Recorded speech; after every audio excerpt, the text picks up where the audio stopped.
G20 ሰሚት በደቡብ አፍሪካ በነበረን ቆይታ ኢትዮጵያን መጥተው እንዲጎበኙ ያቀረብኩላቸውን ግብዣ ተከትለው ዛሬ ኦፊሻል ጉብኝት በኢትዮጵያ ለማድረግ ስለመጡ ያለኝን አክብሮትና ደስታ ልገልጽላቸው ፈልጋለሁ።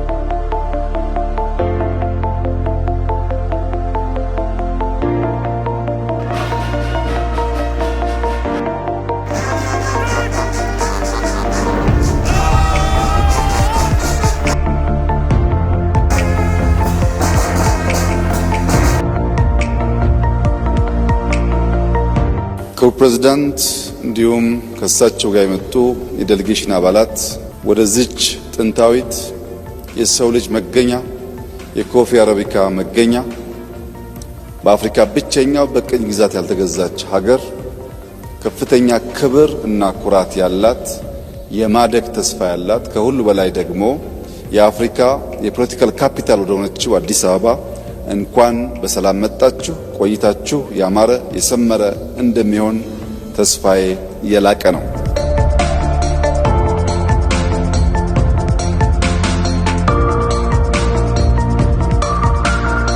ኢትዮጵያ በዓለም ላይ ፈጣን እድገት እያመጡ ካሉ ጥቂት ሀገራት መካከል አንዷ ስትሆን በዚህ ዓመት የ10.2% እድገት ትጠብቃለች።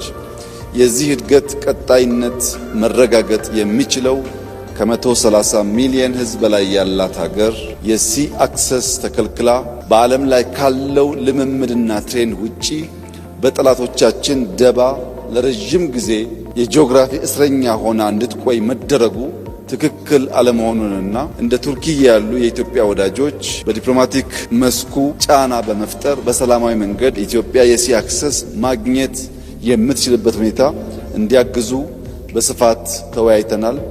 ሎጂስቲክስ አንዱ ትልቁ ቦትልኔክ ነው ለኛ እድገት። ከዚያ ደግሞ የሲ አክሰስ ቁልፉን ነገር የሚይዝ ሲሆን ፕሬዝዳንት ኤርዶጋን ከዚህ አንጻር የበኩላቸው ሚና እንዲጫወቱ ጠንከር ያለ ውይይት አድርገናል። ለዚህ ምስጋና እናቀርባለን።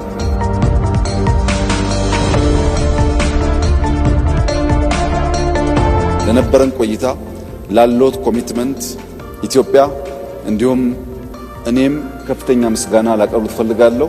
እንኳን በሰላም መጡ። ቆይታው ያማረ የሰመረ እንዲሆን እመኛለሁ። አመሰግናለሁ።